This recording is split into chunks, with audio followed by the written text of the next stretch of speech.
اگر پریگنینسی ہے کسی گائے کو یا بکری کو یا دمبی کو اور اس کی ولادت کا وقت آ چکا ہے، یعنی بچہ بالکل بن کے تیار ہو گیا، ابھی ولادت ہونے والی ہے، تو پھر بہتر یہ ہے کہ ایسی جانور کی قربانی نہ کی جائے. بہتر ہے، جائز ہے لیکن بہتر یہی ہے کہ نہ کی جائے.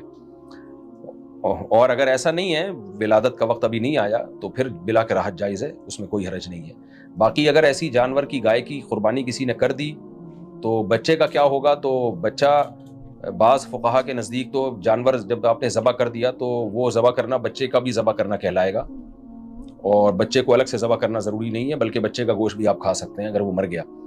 لیکن احناف کے نزدیک یہ ہے کہ اس بچے کا ذبح کرنا بھی ضروری ہے، اگر وہ مر گیا تو آپ نہیں کھا سکتے، اس کو ذبح کرنا ضروری ہے.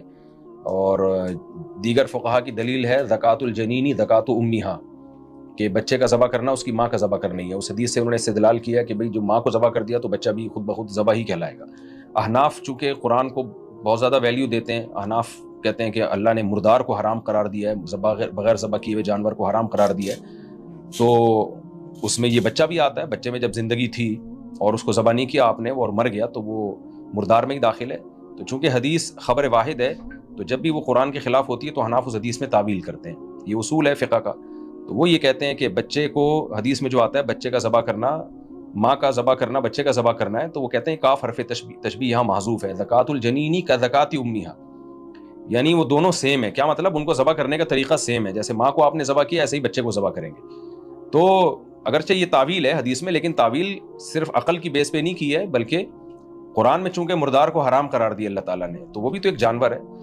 اختلافی مسئلہ ہے، جب اختلافی مسئلہ ہو تو اس میں ایک فقہ کو فالو کرنا چاہیے، دوسرے کو ملامت نہیں کرنی چاہیے. تو بر صغیر میں چونکہ زیادہ تر فقہ حنفی کو فالو کیا جاتا ہے، تو اس لیے جب آپ نے گائے کو یا بکری کو ذبح کیا تو اس کے پیٹ سے اگر بچہ نکلا ہے تو پھر اس کو بھی ذبح کر دیں فوراً، تاکہ اس کا گوشت بھی آپ کے لیے حلال ہو جائے. لیکن بہتر یہی ہے کہ جو جس گائے یا بکری کے بچہ جننے کا وقت آ جائے اس کو قربان نہ کیا جائے. جائز ہے بہرحال. دوسرا مسئلہ یہ ہے کہ لوگ یہ بہت پوچھتے ہیں کہ وہ معصوم گائے ہے بیچاری، اس کے یعنی معصوم بچہ ہے، اس کو کیوں ذبح کر دیا، اس کا کیا قصور ہے؟